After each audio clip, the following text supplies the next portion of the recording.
भैया एक ही चुटकुल्ला दमदार नाच के गीत लेके आई है नई नवेली दुल्हन के। उनके दुल्हा बाटे पर्दे तो दुल्हन का कहत बाटे गाना के भाव में बा जौन बाटे है देखा का अपने सखी सहेली अपने देवरानी जेठानी का कहत बाटे है। बहुत अच्छा गीत बा। गीत के पूरा सुन लिया। चैनल पर पहली बार आए तो सब्सक्राइब, वीडियो को लाइक शेयर जरूर करिए, ठीक है।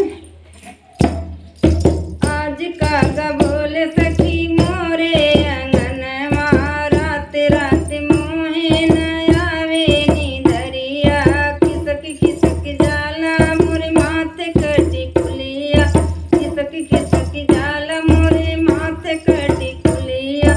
आज का बोले सखी मोरे अंगनवा भावे न मोहे सखी कंगन के बजनवा।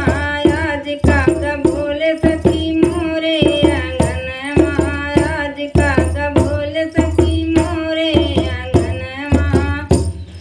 घेरी घेरी आवेला काली बदरिया लवटी न भावे लवटी न आवे परदेसी संवरिया मोहे न भावेला पायल के बजनवा मोहे न भावे पायल के बजनवा।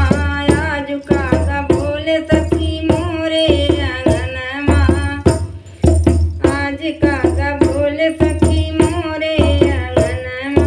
रतिया बतिया कर जवा में साल पड़ली मैं कवने बेदर्दी के पाले। रतिया की बतिया कर जवा में साले पड़ली मैं कवने बेदर्दी के पाले। मोहे न भावे सखी साजन के भवनमा मोहे न भावे सखी साजन के भवनमा। आज का बोले सखी मोरे अंगनवा आज का बोले सखी मोरे अंगनवा। तो चुटकुल्ला मजाकिया नाच गीत बा। गीत अच्छा लगे भैया तो लाइक शेयर कर दिया, चैनल को सब्सक्राइब कर दिया। और नया नया जगह बियाह हुई वाला बाटे लड़की बहनी सुन ले। हाँ ये गीत के सीख भी लिया अपने ससुराल में गाय के नाचे कहते देखा सर्वस्त्र गुण सीख ला। लेकिन एक बार ससुराल गए जौन बटे है सब कुछ पूछा जाता है, खाना बनवाई से ले के उठे के बैठे के।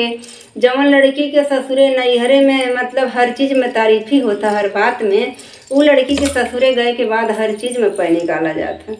गाना सुनी है, नचौबऊ करी है, बोलौबऊ करी है, गवौबऊ करी है बहनी मोरे के।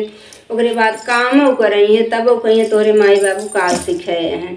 ठीक बा तो गनवा सुन ले जाओ जो अच्छे से नाचा गावा। ठीक है, धन्यवाद।